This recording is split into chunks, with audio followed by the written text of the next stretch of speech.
Maka ketahuilah, amal yang paling mencakup semuanya, tujuan dari amalan itu cuma satu, zikrullah. Maka kemudian Nabi mengatakan, la yazalu lisanuka ratban li dzikrillah. Lisanmu senantiasa basah, tergerak untuk menyebut-nyebut nama Allah. Lisan itu ada dua, ada lisan zahir, ini dia. Ada lisan batin, lisan qalbi. Tujuan dari lisan ini supaya lisan yang di qalbu ikut berzikir. Duluan mana yang berzikir? Qalbu atau lisan? Qalbu. Itu mukmin. Tapi kalau duluan lisan, nah itu namanya munafik. Imam Ghazali ditanya muridnya mengenai tingkatan orang baca zikir. Apa kata beliau? Tingkatan pertama, lidah membaca, hati melayang.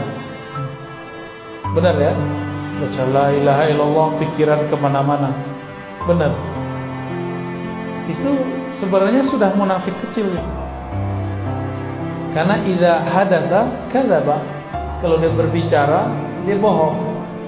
Dia mengatakan la ilaha illallah tapi qalbunya melayang-layang. Maka itu munafik kecil. Nifaq sughra. Munafik kecil. Itu berbahaya kalau dibiarin. Oleh karena itu, kalau baca la ilaha illallah harus bersamaan qalbu dengan lidah. Bahkan mulai dari qalbu. Ya, lihatnya ada foto Syekh Fadil, Syekh Fadil pernah menginjakkan kaki di sini. Ya? Pernah ya? Beliau zuriat Syekh Abdul Qadir Jilani dan yang menyelamatkan karya-karya Syekh Abdul Qadir Jilani. Salah satu pemegang sanad kitab-kitab beliau. Syekh Abdul Qadir Jilani itu keturunan Sayyidina Ali. Jadi beliau Sayyid juga. Maka disebut Sayyidi Syekh atau Sidi Syekh. Dan ajaran beliau yang paling dikenal adalah ajaran la ilaha illallah. Baik zikirnya keras ataupun lembut.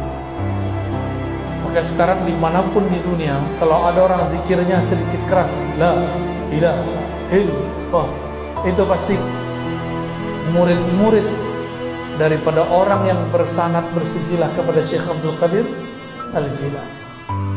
Ya. Syekh Abdul Qadir Al-Jilani mengajarkan kalau baca la ilaha illallah supaya sesuai qalbu dengan lisan, maka ada pemaknaannya. La ilaha itu nafi, menolak selain Allah. Illallah hanya menerima Allah semata.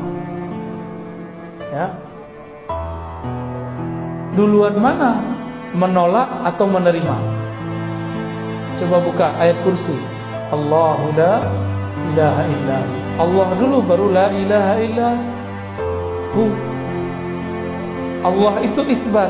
Kita tetapkan dulu nama Allah di qalbu. Baru baca la ilaha. Ilaha dengan pikiran. Maka kalau orang belajar zikir dalam thariqah, itu pasti la ilahanya diarahkan ke pikiran. La ilaha. Itu kan?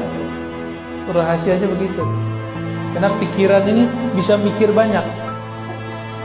Kalau qalbu nggak bisa banyak, qalbu cuma satu.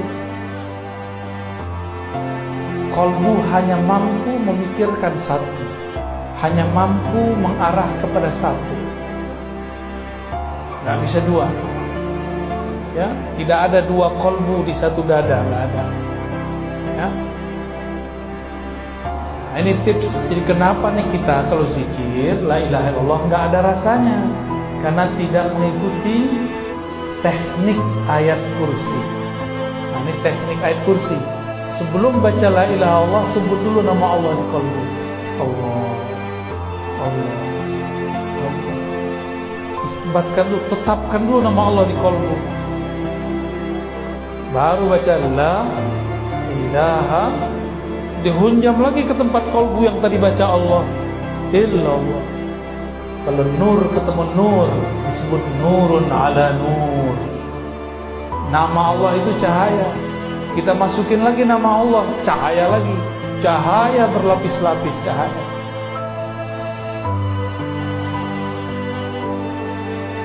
Kira-kira begitu.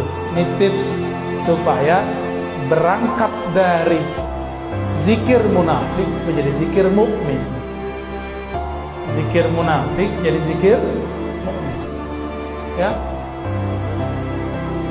Kolbu ini terganggu kalau mata melihat. Maka kalau zikir, kata Nabi, ghammid ainaik, wahai Ali, pejamkan matamu. Jadi kalau zikir, mau subhanallah, mau alhamdulillah, mau Allahu akbar, apalagi la ilaha illallah, pejam mata ya. Ustaz, Buya, Syekh, saya kalau zikir pejam mata tambah banyak yang kelihatan. Wah, berarti belum isbat nama Allah di kolbu. Ya. Kenapa ada namanya titik-titik zikir?